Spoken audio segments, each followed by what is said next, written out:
Missed an episode of your favorite podcast? Choose from over a decade of content in our archives, not just the latest episode. All free at GCNlive.com. This is your call to action. Get prepared, America. Economy, survival, energy, disasters.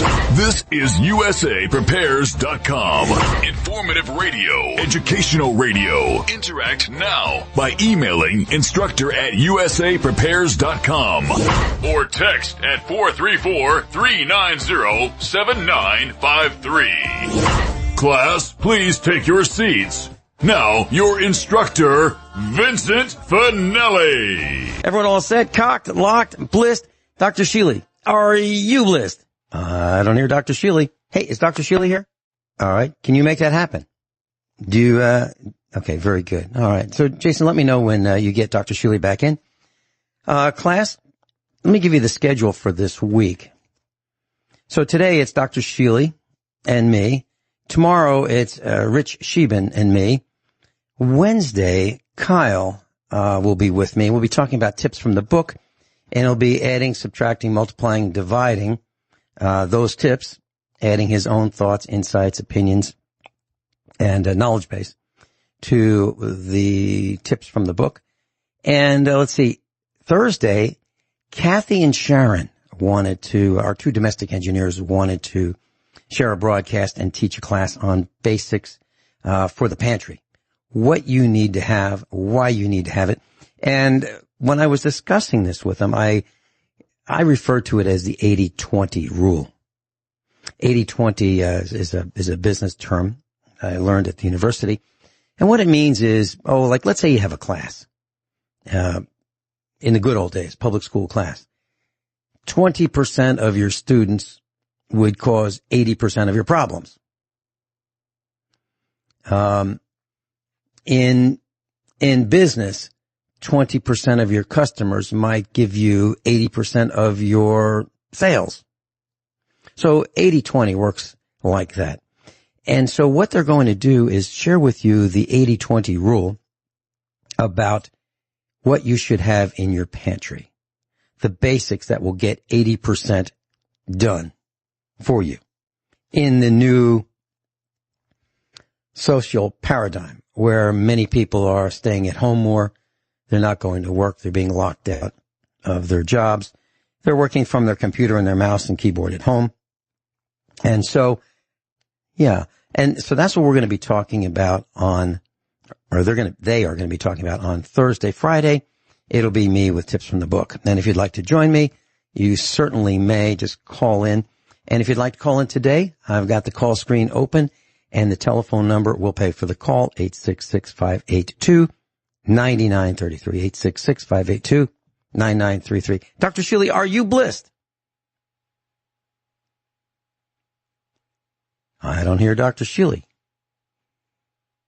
So we are having a really, really intense cold snap here in Missouri. And maybe that's taking out the connections at his office.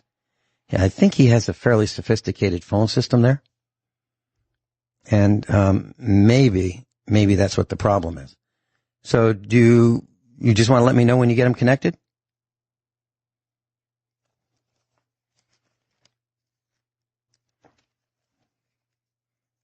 Okay. All right. Well, very good. Let me just go through some of the notes about some of the things that I have on from the book. And that's what I do, class. I just have ready to go tips from the book. And one of the things maybe I wanted to mention was outdoor furnaces. We heat our house with an outdoor furnace. Let me just kind of explain what this is. So if you have a traditional heating system with baseboard radiators, or you have wall-hanging radiators, or you have in-the-wall radiators, and hot water flows through them, that could easily be adapted to a outdoor furnace system. And what the outdoor furnace system does is it does everything that the boiler in your basement might do to heat hot water and circulate it through that heating system, meaning the the baseboard, etc. Except it does it outside. And instead of doing it with oil or gas, it uses typically wood. And ours is made by a company called Central Boiler. Central, Central Boiler. And I think, in my opinion, it's the finest. And I decided years ago, if we were going to do this, if we're going to spend $4,000, $5,000, $6,000 on this box, we ought to get one that's made by a company that knows what they're doing. And so we bought one made by Central Boiler. It's called a Classic. And the reason it's called a Classic is it's the old design. It's not the newest, fanciest design. It's really simple. It's got a big firebox, 4 feet wide, 5 feet deep. You know, you could put, it could be an incinerator. You know, like sometimes calves die in birth in the winter, and what do you do with them? The ground's frozen. You can't dig with a backhoe, break the backhoe. So if they're dead, and we're absolutely sure they're dead, we could put them into the outdoor wood furnace. So it's crematorium too. Or it could be used as one. Well, this thing, the firebox is so big, you can put 4 foot long, 5 foot long sticks of wood in there. You could put stumps in there, you know, without chopping them into little pieces. And I like that because I'm allergic to work. You all know that. So I could take the front end loader on a small tractor and put the stump what do you do with a stump? I mean, they don't decay for 10, 20 years. Well, you could shake the wood off them, and put the whole stump in this firebox. It's that big. And then, a few days later, it's ash. Anyway, so there's a fire in this firebox, and the firebox is surrounded by a water jacket. Top, bottom, left, right, and back. The front, not so much, because that's where the door is, where you put some of the front is surrounded by the water jacket. And the fire in there smolders, and there's some flame depending on how much the damper says air should go in. And there's a fire in there, and it's regulated by a thermostat. And the thermostat says, and you can set it. So you can say, well, I want to turn this thing off at 180 degrees. I don't want it to go any hotter than that. And I want it to come on at 170 degrees. So the fire in the water in the outside wood furnace heats the water. The water travels through some kind of plumbing, typically underground, into the house, into the existing heating system. So that circulating water heats the house. So that is how, in an overview, how an outdoor wood furnace works. And when we have, probably during the week, I might talk about it a little more in more detail, and you'll be able to call in and ask your questions if you have some. We've got Dr. Norm Shealy. Hey, Dr. Shealy, are you blessed? I'm finally online, I hope. I thought that maybe you had a problem with your telephone system out at the clinic. Is that it? Well, not that we know of, but other calls seem to be okay, but I've gotten disconnected 4 times. It starts ringing busy right after they check me in. Wow, okay. I'm on a flip phone. Okay, well, it sounds like you're on a flip phone. It really does. It really does. So I had a question for you. Last time you were on the air with Rich Sheben, you had mentioned that I think you were on your way to work and you got prevented from going to work because somebody crashed into you. Yes, I'm coming up a hill. I'm going about 5 miles an hour, and all of a sudden, somebody going about 45 miles an hour comes to the left and knocks my car into the ditch. Wow. The car has about $7,500 worth of damage. I didn't get hurt, but it didn't get here until late. Well, I'm so glad you didn't get hurt. Gosh. So is the vehicle totaled or not quite? No, not total. about a fourth or a third. Okay. Well, make sure when they look at this vehicle that they absolutely positively determine that you have no bent unibody or frame damage, because what has happened in the past? Well, they're supposed to guarantee me that when I pick it up. We'll see. Good. Because the reason I'm mentioning that is, I know someone that also had a similar kind of a crash, and person went right through an intersection, right through the red light, T-boned this vehicle, and I looked at the vehicle and I said, the frame's damaged. And the insurance company said, no, it's okay. I said, no, the frame's damaged. And they insisted. And so they determined that they were going to put it back together, have it rebuilt. And then at the last minute, they said, you're right. It has frame damage. So a frame damaged car or a unibody car that is bent up sufficiently will go down the road like a dog, not exactly forward and backward, but kind of off on an axis, maybe a few degrees off. It won't be straight. So you want to make sure that doesn't happen. So I'm glad you're okay. Our son was at a traffic light in Springfield, Missouri, years ago with his Dodge pickup truck, 3/4 ton pickup truck. And the guy in front of him stopped at a red light. And then, the first car stopped at a red light. The guy in front of him stopped at the same red light. He stopped at the same red light. And then in his rearview mirror, he saw a guy coming right at him and crashed right into the back of him. So 3 cars were stopped. The light was red. Nobody was moving, and the guy just crashed right in the back of him. At the time, he had a cell phone, and he called me up and he said, hey, Dad, no, he called me T. I don't know why they call me T, but he said, hey, T, a guy crashed into the back of me. So the first question I said was, are you okay? He said, yeah, I think I'm okay. And he said he had a van, and it really destroyed the front of that van. And I said, is he okay? And our son said, yeah, I think he's okay. And I said, okay, did you beat him up?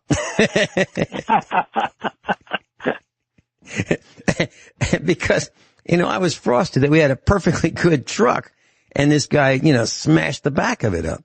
So, Dr. Shealy, did you beat him up? No, it was a woman, by the way. Mm-hmm. Yeah. But she was very nice. She apologized.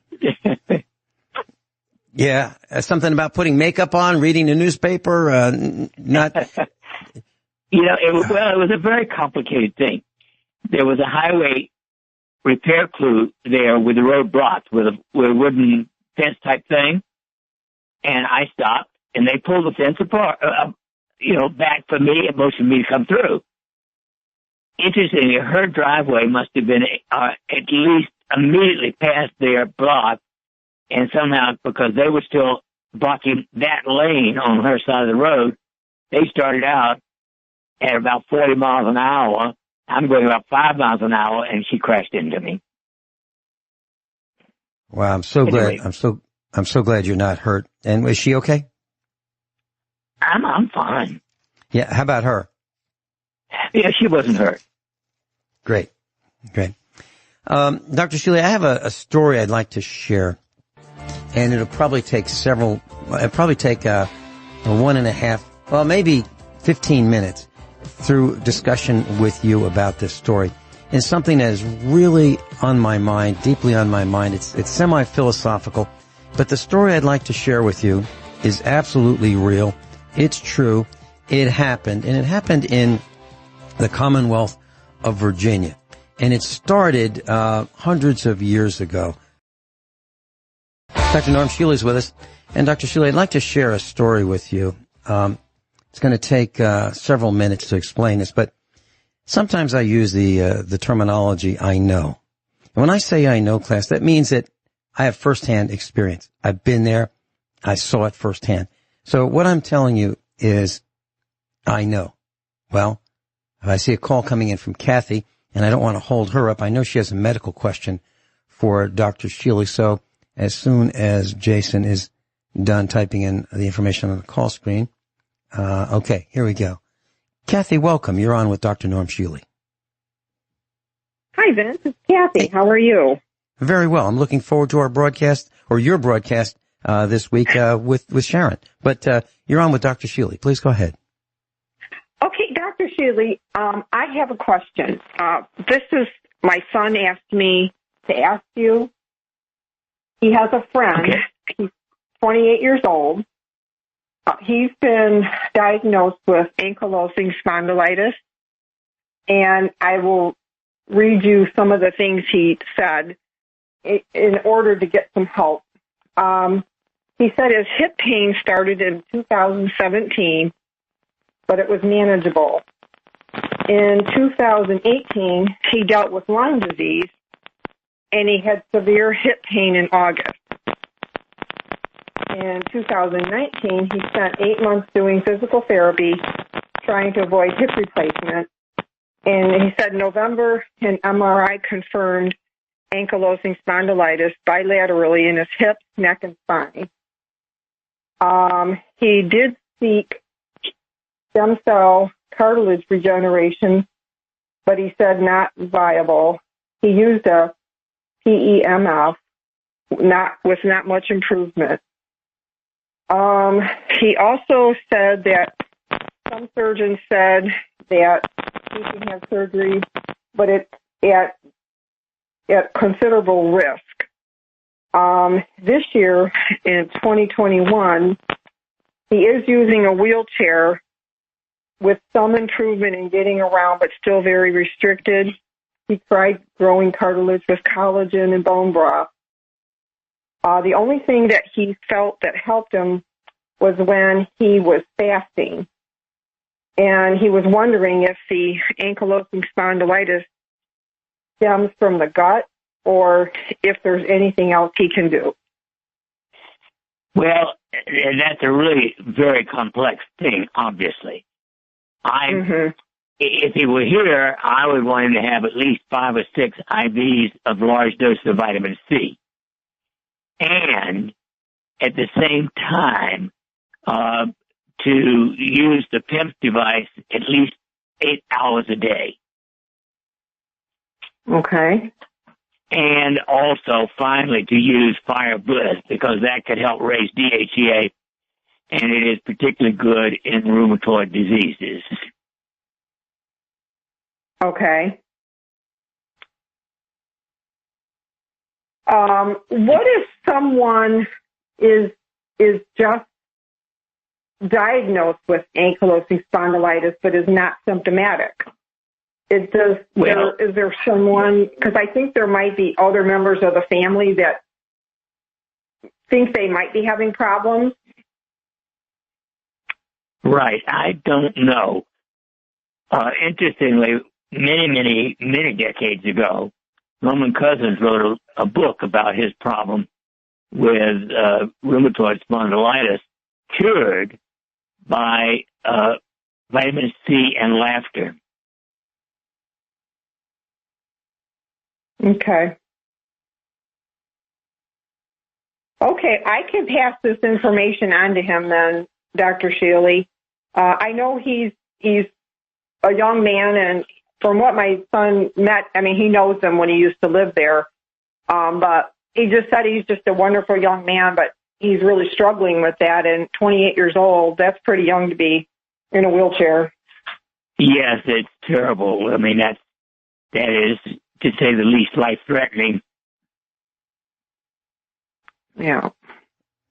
Dr. Shealy, could you explain to Kathy the protocol for the IV vitamin C? We're going into a break, but could you explain if this person can get out to Springfield, Missouri, how this would work, how the exact protocol it takes 2 to 3 hours for a dose to be given, and depending on his weight, we would start with 50 or 75 grams.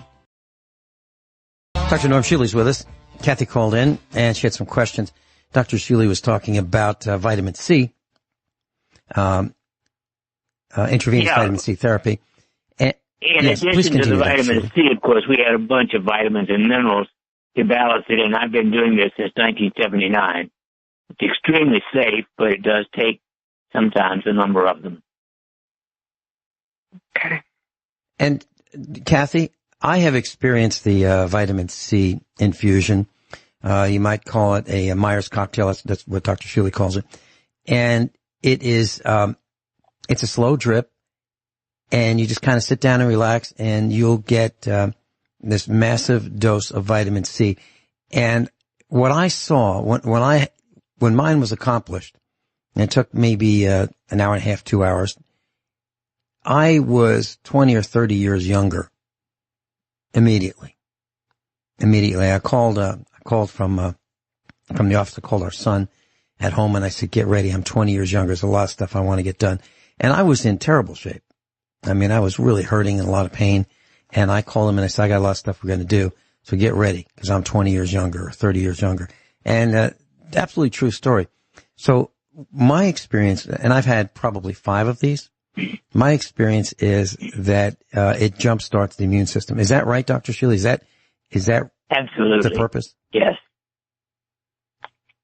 Okay. So Kathy, if you decide that, you need more information, you can certainly call Dr. Shealy's office. You can talk to me offline if you'd like. I'll tell you everything I know about it. But it is, from my perspective, it's absolutely worth a try.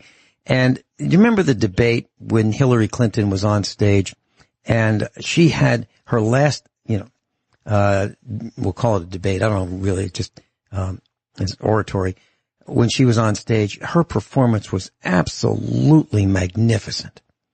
But they said that, she wouldn't go into the ladies' restroom if anyone were in there. And it was believed that she had a Myers cocktail before, which will make you pee like crazy. I mean, you won't be able to stop peeing every few minutes, literally. And that is true. I had one on Friday. It was a while. Sergey insists that I have one just to keep up. And, I think that one I must have gone, once every hour for 24 hours. Oh, that's all? Cause I remember, Dr. Shealy, I was seated across from the restroom in your clinic and in the treatment room. And I was thinking that, I was in there every 10 minutes. Literally. And it wasn't like I didn't have to go. I had to go. And I agree. It was like an emergency. I mean, from the minute I thought I have to go till the time I was really concerned that somebody might beat me, down the hallway into the bathroom. Because if they took, 1 minute, I wouldn't have made it. But so no, this, I'm being serious, Kathy. Absolutely serious. But I think it absolutely positively works. And in this line of thinking, Dr. Shealy, if I may, in terms of pain, could you describe for Kathy in the class the relationship between vitamin C, the requisite vitamin B complex, and the reduction of pain? Well, it depends a great deal, but I have used it in people with all kinds of things from fibromyalgia to chronic Lyme disease and cancer. And I would say it depends a great deal, but it will relieve most pain 50 to 90% or better. Wow. I have to agree with that.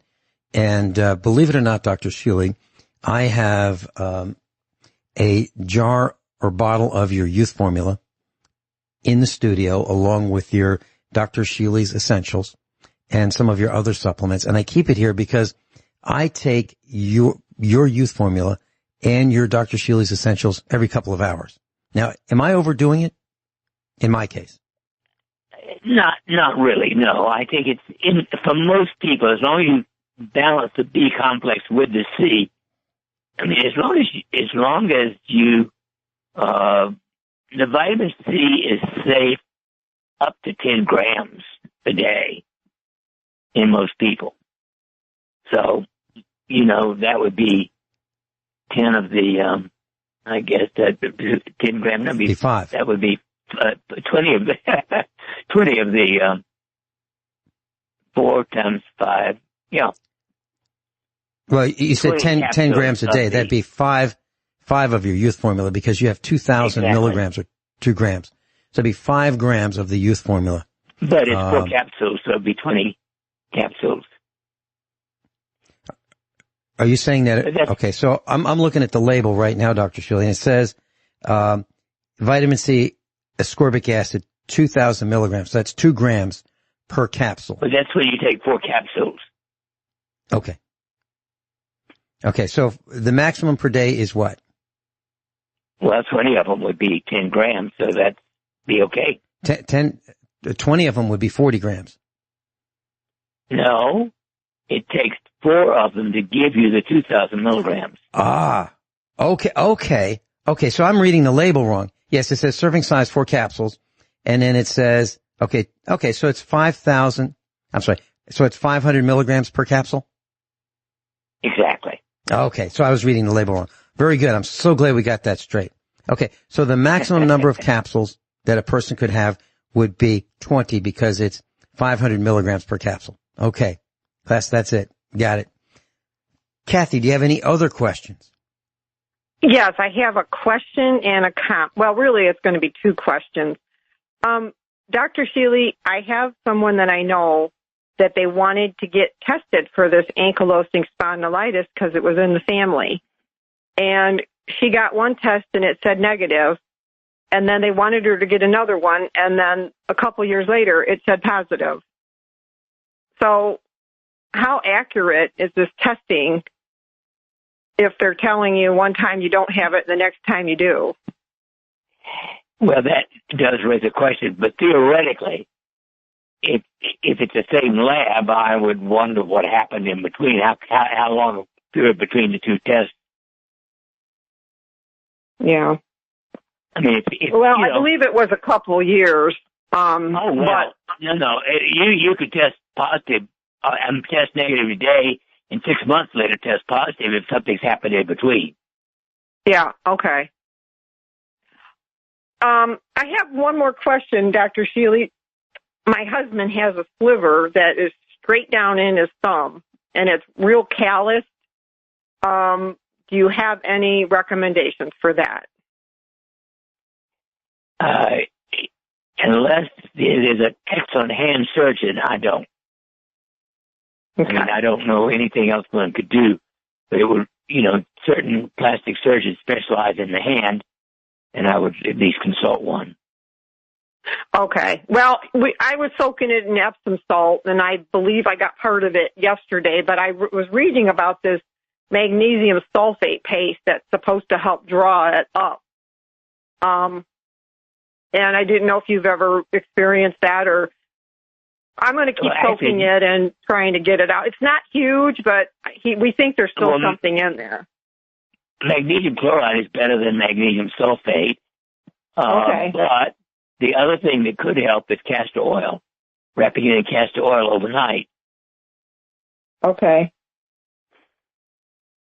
Okay, I can do that. I have both of those. Okay. Thanks a lot, Vince and Dr. Shealy. I appreciate it. Great. Well, thank you, Kathy. All right. There's Kathy. Bye-bye. Kathy in Ohio, a USA Prepares instructor. She'll be on this week with Sharon, and she'll be talking about tips, the basics for the pantry. Thank you again, Kathy. Thank you. Bye. Bye-bye. Okay. So, Dr. Shealy, back to this story. And this is of great concern to me.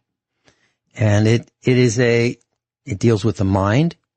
It deals with the use of the mind. It deals with putting the mind on park.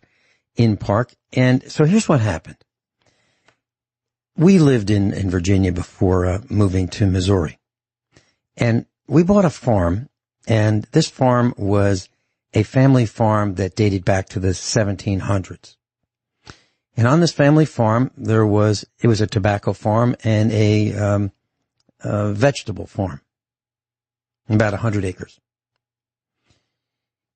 So the family continuously owned it and raised tobacco and vegetables, and there was a tobacco barn, kind of like when you think of Abe Lincoln's cabin. It's kind of like that, except without the mud between the logs, so it was ventilated, and that's where they dried tobacco. And then near there was another Abe Lincoln style cabin from the 1800s, early 1800s, where I believe the original farmers lived. And then at the other end of the farm, there was built around the 1900s, the Victorian era, a 3-bedroom farmhouse, very modest. And so that was the farm. But in the middle of this farm, off to one side, was the family cemetery. And I'm going to use the name Jones. Jones is a common name, but it wasn't the name of this family. And in this family cemetery were all the Joneses who had died over the years. They're all buried there, including the slaves. And the slaves' last names were Jones as well, because they were like the slave of the Jones family. Now, I'm not advocating slavery, but what I'm going to do is I'm going to tell you a story that relates to today and is of extreme concern to me. So there was segregation after the War of Northern Aggression, the war between the states, the Civil War, and slavery was abolished. And that's a good thing, because it's immoral to own a person. I don't even like thinking that I own our dogs. I don't like thinking that. I think that they've just adopted us and we've adopted them.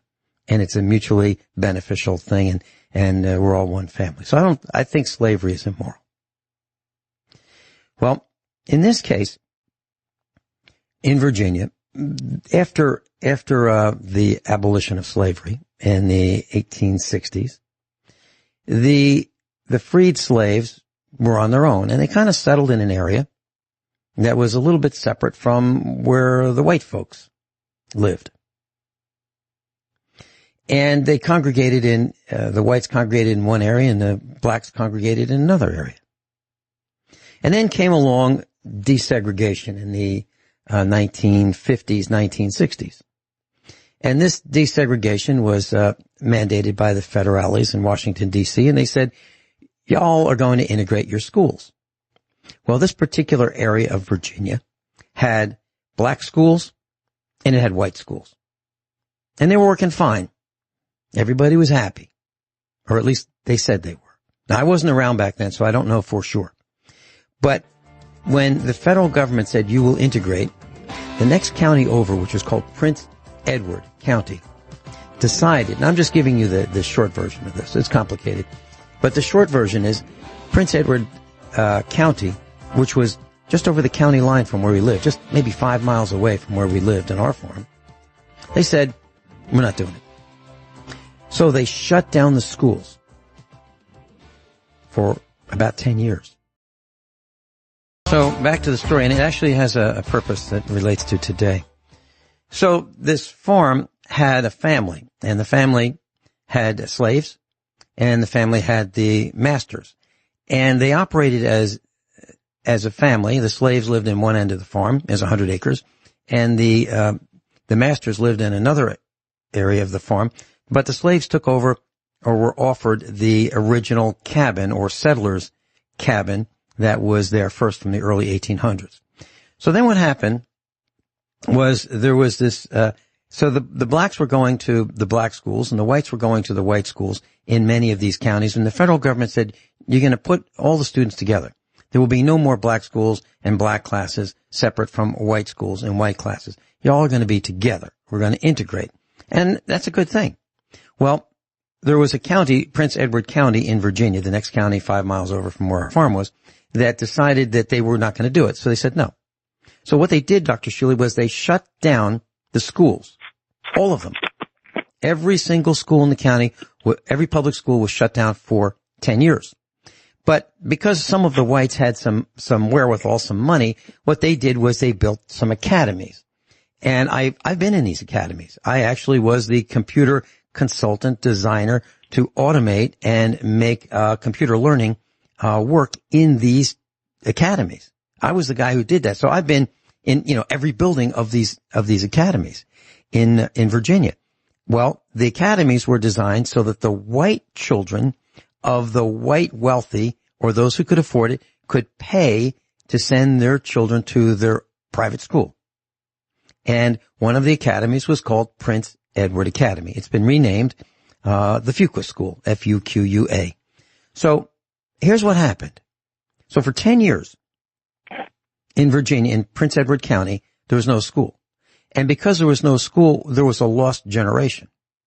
So a lot of whites didn't go to school because they couldn't afford the academy. And a lot of blacks didn't go to school because there's nowhere to go unless they went outside the county to another school, which was really difficult and expensive for the transportation component of it. So the reason I'm mentioning all this is I think that is where we are headed with the coronavirus shutdown of the schools, Dr. Shealy, because I was fortunate. My mother started teaching me how to read My father helped my mother when he was not, at the school teaching. He helped me learn how to read. We had some books in our house, and, my parents paid attention to my education. So I was being educated before the public training camp. But I don't think that is exactly the case today, where parents are really paying attention to their children's education while they are not in school or while they are distance learning. So, Dr. Shealy, I'm very concerned about it, and I thought you would be the guy to discuss this because of your wealth of experience using the mind, learning, and training the mind. What are your thoughts about all that I've just said? Well, obviously, the biggest problem is that 97.3% of people do not have conscientiousness enough to take care of themselves. That is, they're missing 1 to 5 essential health habits. That means to me that there are not more than 2.7% of people who might be competent to take care of their children adequately at home.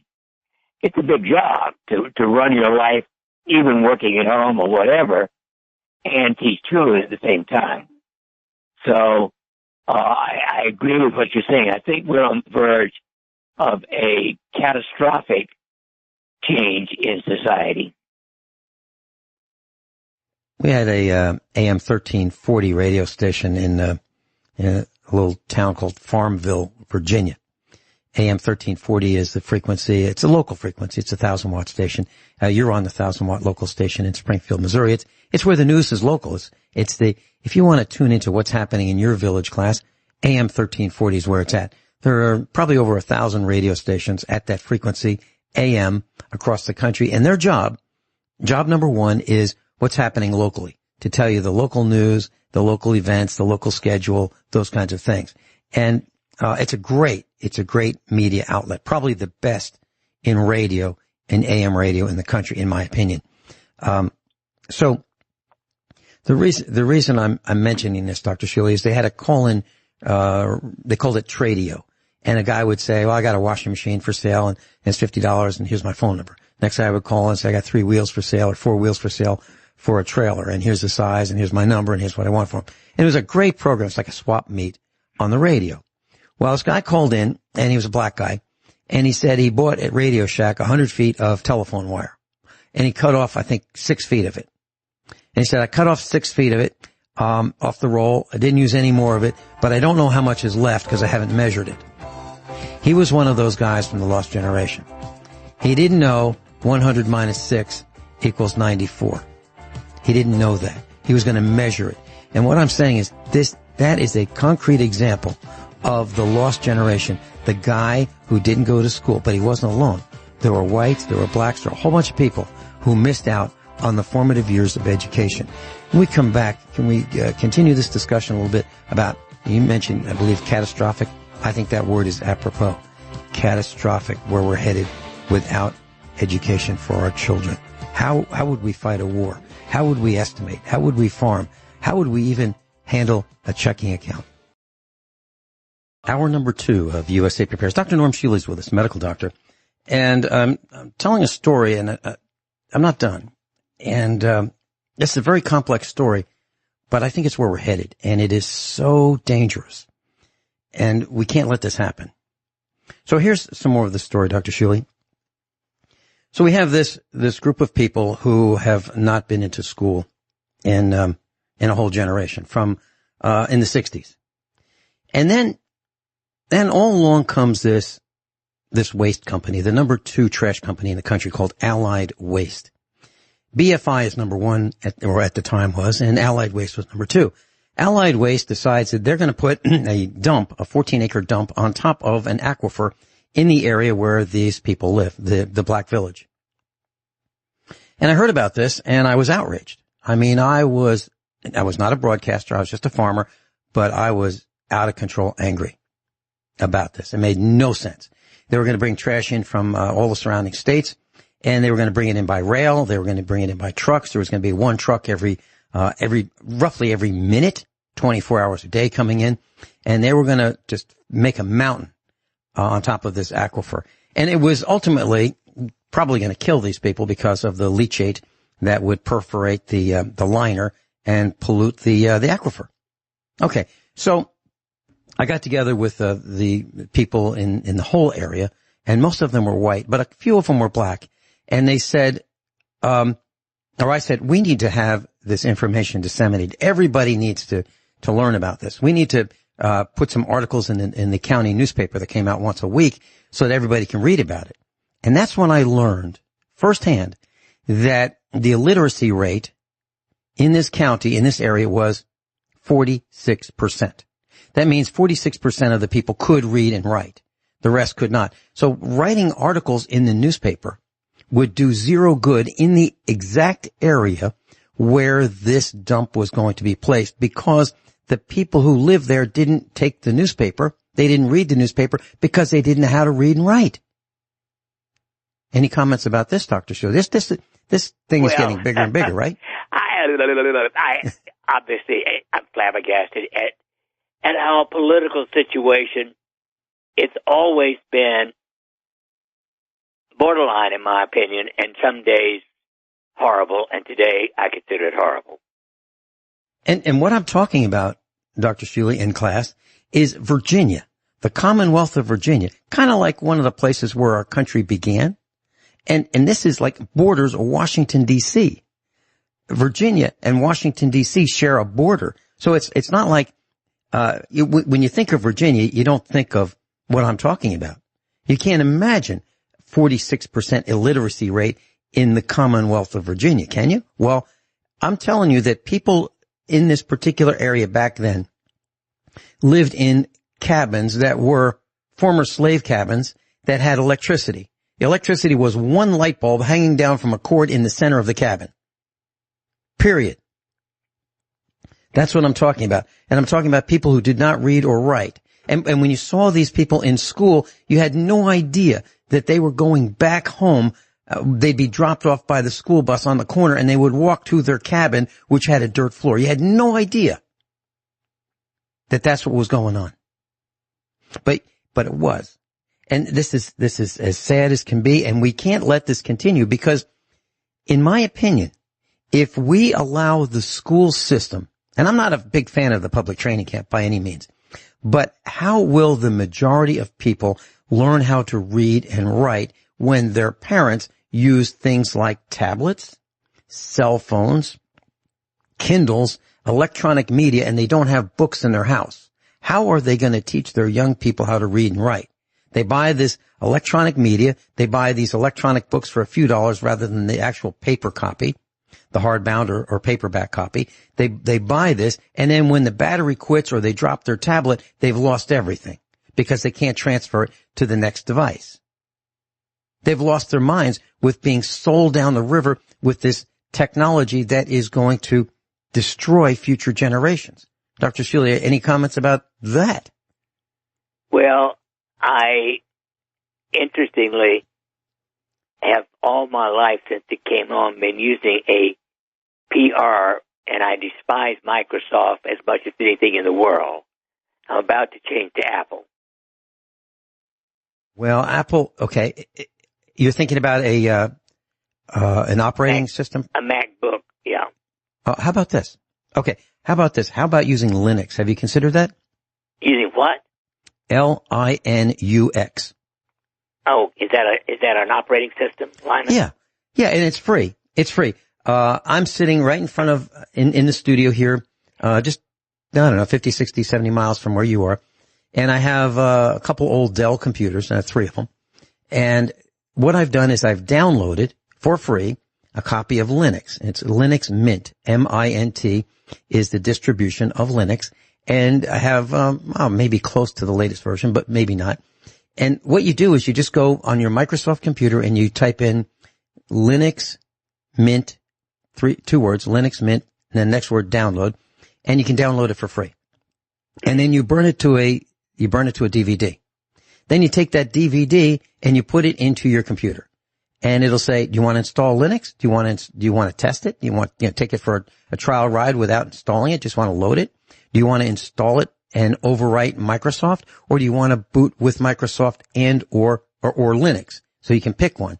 So for example, if you're not sure, what you can do is say, I want to install it, take half of my hard drive and install Linux on that and leave Microsoft alone. And then when you start your computer, you boot it up, it says, what do you want to do? Number 1, Linux, number 2, Microsoft. Pick one. And if you want to go to Microsoft, you pick number 2. If you want to use Linux, you pick number 1. And it's absolutely free. And can I get rid of everything Microsoft forever? I despise Microsoft. Yeah. Yes. Dr. Shealy, it's something you don't know about me, but maybe I'm the guy who despises Microsoft almost as much as you do. And here's what happened. This is a true story. So when I was a computer consultant in Virginia, I had several counties that hired me to be their principal consultant. So they would pay me to give them advice and to install what I said that they should do. So one of the counties in Virginia that I was the principal consultant for, I suggested we dump Microsoft. Now they had an elementary school. This is county school system, public school system. County elementary, county middle school, county high school. And I said, we can dump Microsoft. We can get rid of them. And I think I can get it all for free. So I called Red Hat Linux in the Carolinas, and I asked for a meeting with Matthew Zulik. Matthew Zulik was the CEO. And so I drove down with a guy that worked with me to Red Hat Linux. And I said to Matthew Zulik, we were sitting in the conference room, just the three of us. And I said, I would like to kick Microsoft. I would like to be the first school system, the first public school system in the country to kick Microsoft out. And I will do it if you'll help me. But here's what I need. I need everything that you've got, all of your applications and tech support. If you'll give that to me for free, I'll do it. We'll be the first ones. And we will implement a Red Hat certification program where we will train the high school students to be certified Red Hat engineers. I will do that if you'll give me everything I need for free.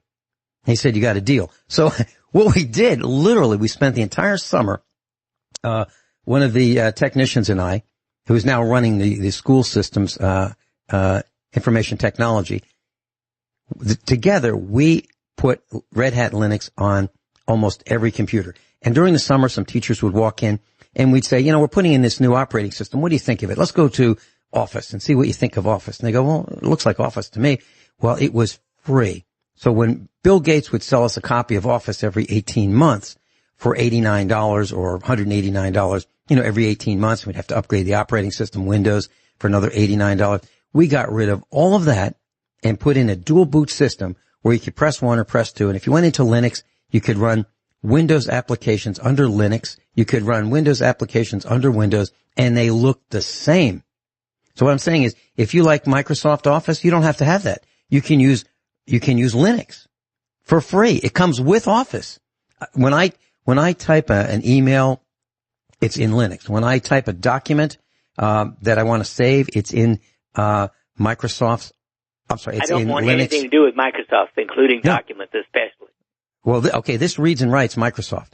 So if you want to say, if you're in Linux and Linux Office, it's called Linux Write, Linux Calc. It has all of the features of Microsoft's Office, all of them.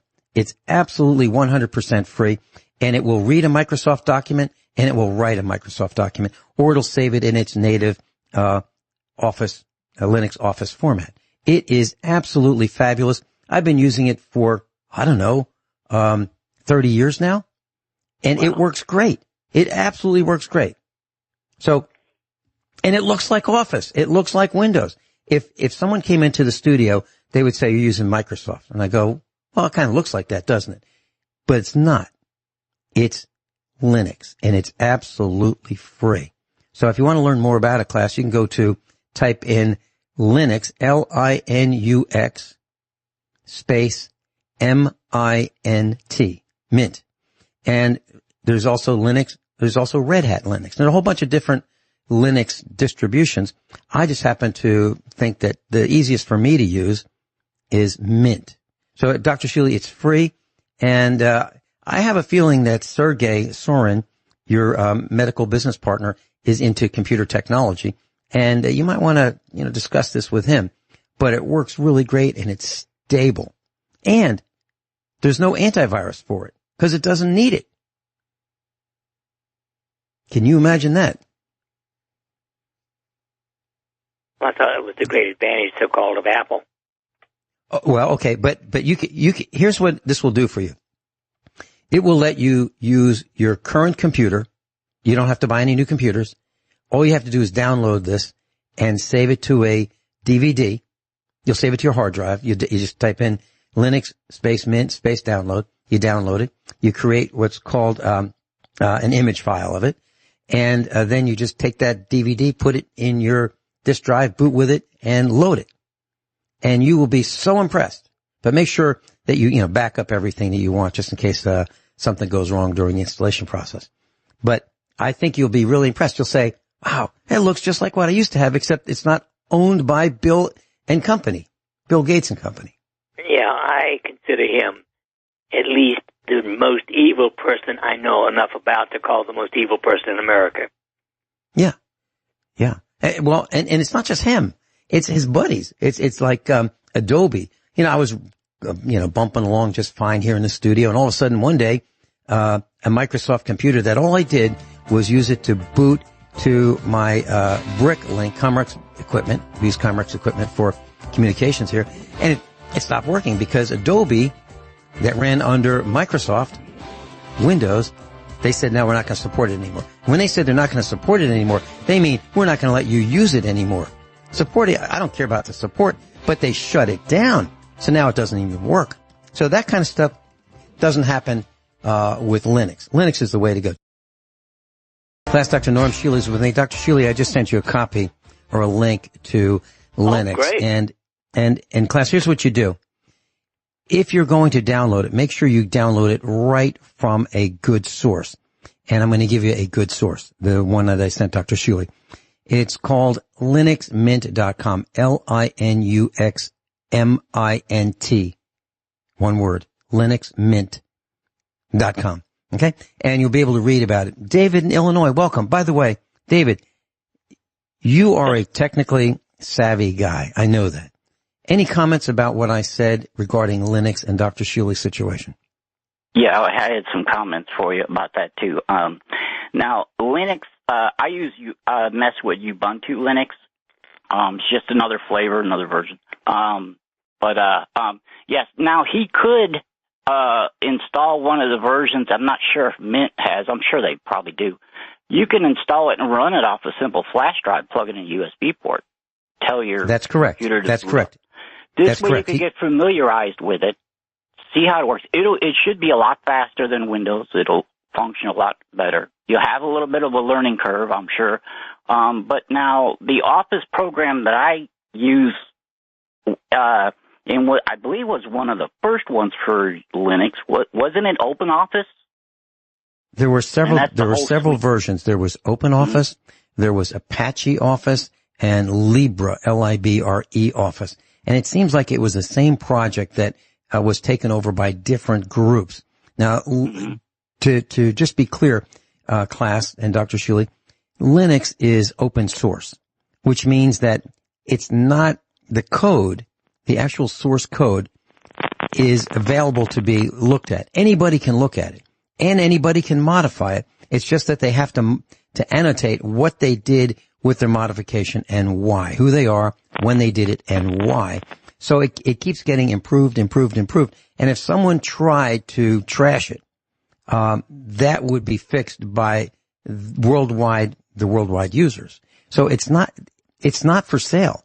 It's free. It's absolutely free. It's a great collaboration of geeks and people who want to do a better job.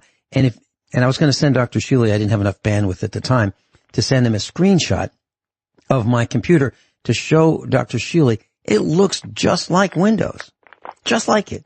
It's not like it's 90% the same. It's 100% the same.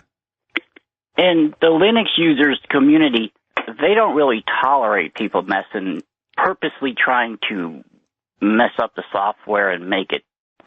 They don't really. You may be having some hackers in there, but they don't usually tolerate messing with Linux. And the other thing is, and there's another thing, David. You remember when we used to have 16 megahertz computers, and then we had 25 megahertz computers. I'm talking about, the Intel processors, and then maybe 33 megahertz and 50, and then 100 and so forth. Well, each time that a new version of Windows came out, you needed a faster processor because Windows, the operating system, became more bloated. It had more and more that it was doing that took more and more processor cycles. So what you needed was more memory, more processor speed. You had to upgrade. And then pretty soon he said, this old computer isn't working. I got to get a new computer. And then he said, I got a newer computer. And pretty soon we're buying computers every 18 months because we couldn't live with, people didn't realize it was Windows that was causing the computers to slow down. Well, yep, Windows sucks, and I'm being kind. Well, and that's what Windows did. And I believe that Windows, and that's just part of the story, and I believe Windows was in bed with Intel. And Microsoft, or when Microsoft would say to Intel, listen, we're going to help you sell a whole bunch of processors because we're going to slow these computers down to a grinding halt. So people would get a new version of Windows and they go, I can't stand it. It's too slow. I need a new computer. And then pretty soon they said, I just need a new computer. They wouldn't even upgrade anymore. Well, then, at the same time, we had viruses. So you load the antivirus software to protect your Microsoft computer from being destroyed from outside, and that slowed the computer down. So you took a perfectly good high-speed computer that ran in DOS with no problems whatsoever. And then you put Windows on it, you connected it to the internet, and then it would be destroyed by viruses. So you put antivirus software that slowed it down 50%. So then you got a faster computer. And it was a never-ending cycle. And you can avoid all that nonsense. All of it, 100% of it, if you go to Linux. And the cost is free. David, I'd love to hear your comments when we come back. We're going into a break. And then please continue with your discussion. Dr. Shealy is with us. And David is with us. Dave is a USA Preparedness instructor as well. And Dr. Shealy, I just sent you a screenshot of my PC. Does that look like Windows? I opened an old document. I can't open it. It opens with some kind of scribble in front of it, and I can see it in the background, but I'll play with it later. Okay. So anyway, that is a screenshot to show you that what Linux looks like, Linux Mint, and the Office, LibreOffice, which is free as well, looks like. And you'll see that it's indistinguishable from Microsoft Office. David, any quick comments and then into your questions or thoughts? Now, if he's thinking about switching over to this, I have, which you may have this technician CD that has Drive Image, Partition Magic, NTFS, DOS, regular DOS. There's a whole list of software you could use. But you could just simply use that, and you could do a whole drive image of your drive. It won't take long. If something were to happen, 5-10 minutes, you're back. Right. You're talking about making an image before you start, and I use all of those applications. You're absolutely right, and I can help Dr. Shealy. That's more than we can do on the air, but I can help him, or you can help him off the air with that. Did you have any comments about the integration that I was talking about? Yeah, I did. One other question. The only problem I had in the past with Linux is sometimes it didn't have all the drivers for the 8-bit boards, but they've got all that stuff. So I don't think you would have an 8-bit board. And if you have an old printer, you might have a problem with Linux having a driver to work. Other than that, I think it's pretty darn good. Okay. I grew up with this. I went to they shipped me off to a school for a while, and where they had started an integration program, and we had people. I don't know where they came from, but they actually bussed them in from city buses, the big city buses, and they were people from Black community as well as Hispanic. Now, there was a lot of people there that didn't speak a lick of English, nothing. And I see these people now that say, oh, well, they'll just be here for a year and they'll know English and you wouldn't even know the difference. They never had no intention or tried to learn English while we were there. And really put a big setback on the class activities and the way the class had to be run because half the class didn't speak a lick of English. You know, and I see some things today with these young people, and I actually seen a video where some of these young people are out there using their cell phones to figure out how to pump gas in their car. Now, what's happening here? If government does it, it's going to be absolutely miserably bad. That's my opinion. I don't know any single thing the government's ever done that is even optimal IQ of 90. And no disagreement from the chorus here. The integration programs we had. Now, I felt bad for all of when I was lucky enough to be able to go to school during that time. I would see the people from the black communities would come. They would even try to dress and associate with the people from that area where they shipped them to school, but they weren't having it. It would cause nothing but conflicts and anger. And even the people they were bringing in were like, why are we having to travel all the way over here to go to school? We don't want to go to school all the way over here with these people. They don't like us. We don't like them. There was nothing but conflicts like crazy, you know. And so I feel bad for both sides. You know. Yes. And no disagreement.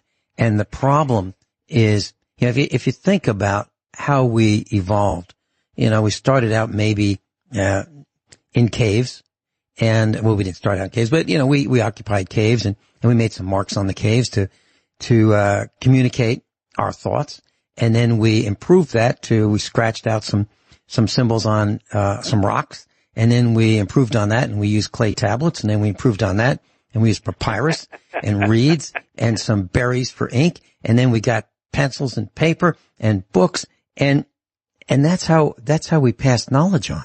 But there had to be some common denominators, and that would be the language set, whether it be English or German or French or Spanish or whatever it happened to be. There were common words for common things.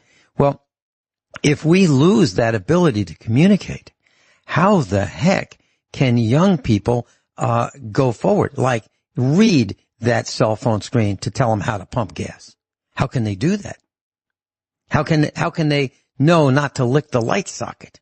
You know, it's kind of unbelievable that we're headed this way. And that gets back to my very original point, Dr. Shealy and David, of this broadcast. I am extremely concerned that we are not passing along reading, writing, arithmetic, history, science, and, you know, the basics.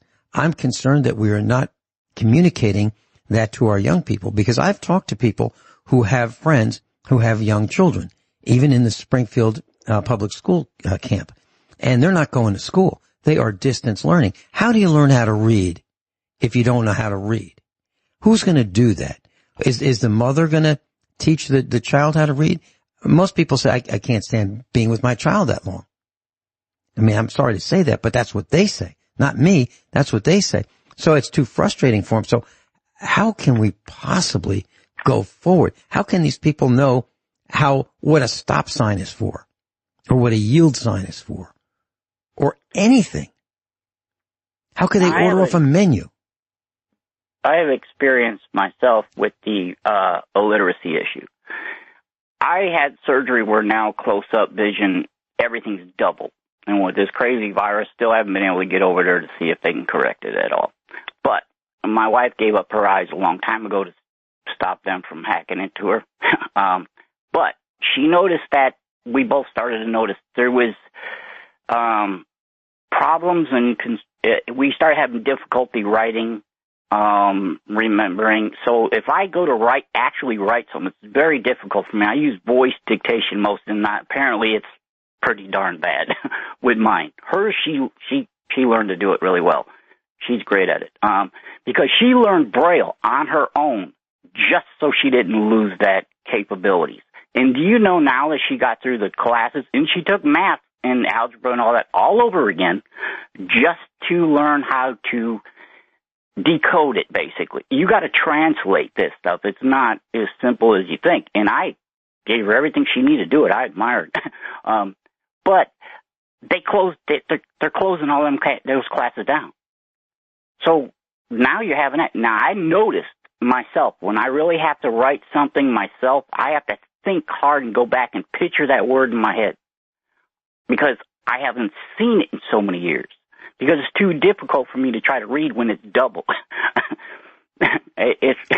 I just joked around with her every once in a while. Well, it's a nice thing when you get close, there's two of you. So it gets kind of difficult. But I've noticed that in writing, I would struggle. I would have to really think if I had to write a college paper now. Dr. Shealy, any comments about the cognitive process? Well, I think as long as you use it a lot on a regular basis, I've been a bookaholic all my life. And I think that's one of the reasons that my brain still functions as well as it does. I didn't learn typing until computers came in, but I do pretty well with it. I can do it, but I actually enjoy writing better than using a keyboard. Interesting you say that, Dr. Shealy, because I was dyslexic in elementary school. They thought I was retarded and I would never finish. And then they thought I'd never make it to high school. And in high school, they thought I'd never finish and thought I'd never make it to college. And in college, they thought I'd never finish and graduate. And so, I maybe outgrew or fixed my dyslexia by reading things that I like to read. Lafayette Radio and Electronics catalogs, to a lesser extent, Radio Shack catalogs, Popular Science, Popular Mechanics. And I was interested. So I forced myself to read, and the words that would jump around on the page and jumped around less and less and less and less. And pretty soon they don't jump around anymore. And so that's how I fixed my dyslexia. So running it through my brain more and more and more, I don't know, maybe I found a new spot in my brain that worked better. I'm not sure how that works, but I fixed it on my own. And that's why I'm so concerned, because I know what it's like not to be able to read. I know what that's like. And I can't imagine what society would be like if pretty much everybody, every young person you see can't read, write, multiply, add, subtract, know history. I can't imagine what that would be like. Not everybody's going to be able to flip burgers. There aren't enough burgers to flip. There's a situation about counting. We went over there to St. Louis. They prescribed her 3-month supply of medication. Doesn't matter what kind it was, 180 pills. They gave her 80. So she went back, said, look, you gave me 80. They were both there with calculators, and they couldn't find out how many they owed her. And I'm like, these people are handling our medicine. I am concerned. All right, so I bought on the internet some lecithin granules. Dr. Shealy recommended that I take lecithin granules, and they became in short supply, hard to find. So I found this one company, and they had it for $7.96. So I called them up, and they had 25% off coupon, and they wouldn't use the coupon. And so I talked to them, and finally they were able to sell it to me. And so I bought 4 of them. And so what happens is I get the invoice. Now they didn't charge me $7 and change. They charged me $8.90, roughly $9 each. So they raised the price. They told me one price. They charged me a higher price, and I ordered 4 of them, and they shipped me 5. So the guy or gal who is packaging this can't count to 5 or 4. Now, how is that possible? That's where we're headed.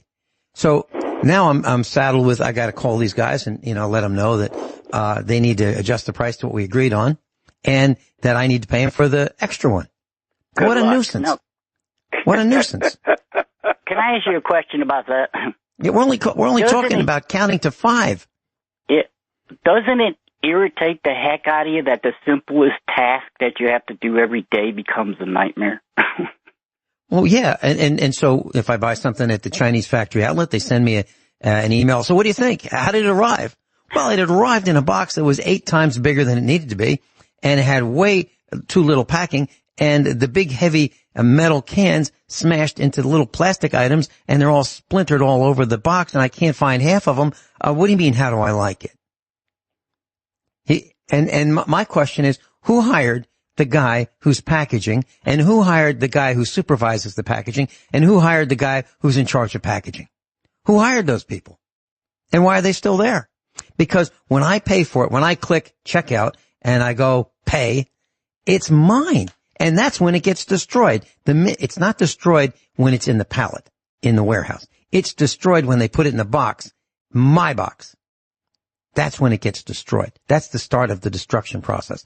And I resent that because I don't go to a store I don't go to the store anyway, but if I did, I wouldn't go and look for the smashed cans and smashed packages and broken, if I had, just as an example, let's say I'm buying crackers. I wouldn't, but I wouldn't look for the smashed box and say, that's the one I want, the smashed one.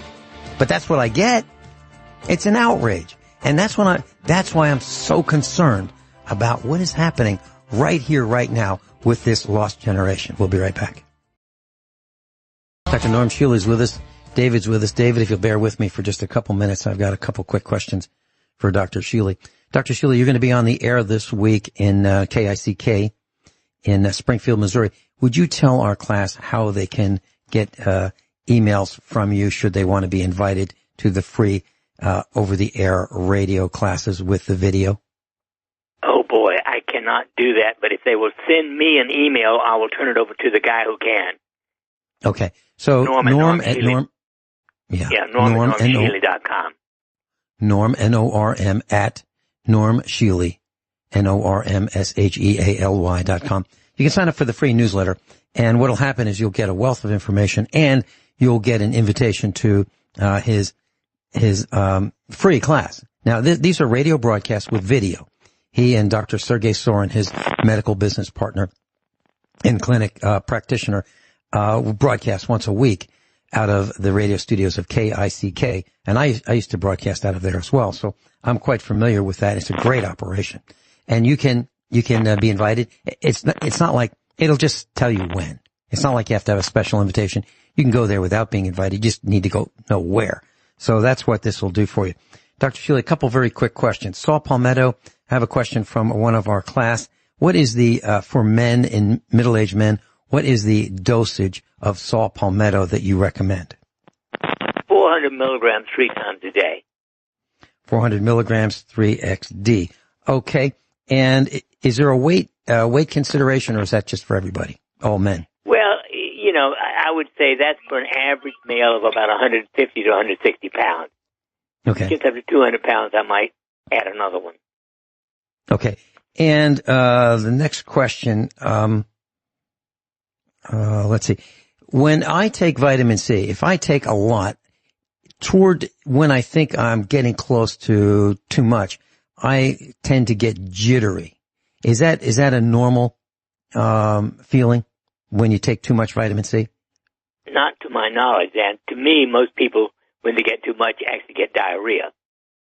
Okay, because when I had an increased rate of the Myers cocktail, I felt the same kind of a jittery, hyper feeling. That's what I'm talking about. Well, we are all very unique to those kinds of things. And although it's somewhat unusual, anything's possible. I've never seen a serious reaction to the vitamin C. Right. Right. And I didn't have a serious one. It's just that I can feel like, I'm winding up to 120 miles an hour, 130. Yeah. I can just feel that. Okay. Next question. It goes away. Half hour later. Alternating between probiotics and antibiotics. So someone who's been prescribed antibiotics, let's say every other day. And we've talked about this. I just want to make sure that the class understands the interaction between probiotics and antibiotics. We've talked about yogurt. We've talked about yogurt with lecithin granules. We've talked about probiotics, GR8 Adophilus. And so let's say a person is going to take an antibiotic every other day at noon. Let's say that's the regimen. And let's say it's, for some reason, it's required, whatever the reason may be. What would you recommend in terms of probiotics, yogurt, etc.? What frequency? Could it be taken multiple times a day, the probiotics, or what? At least halfway between doses of antibiotics, never near it, because the antibiotics can kill the probiotics. But if you take it 2 to 3 hours apart, it will probably be better. And, that's going to be an individual thing. Some people don't tolerate anything milk, and that would include yogurt, but they could tolerate the GR8 Adophilus, and actually now also makes a probiotic 10 instead of 8, which is a little bit stronger. Okay. And I did a search on the DuckDuckGo, D-U-C-K-D-U-C-K-G-O, and I typed in Norm Space Shealy, comma, Saul Palmetto. And the third result I got was, well, this is a worldwide quote. Quote, I do not want any urologist to know I have a prostate. End quote. Do you know where that comes from, Dr. Shealy? I think so. That's a quote from Dr. Shealy on his website. And I have a recommendation. Class, you can go to normshealy.com and he has an optimal health section.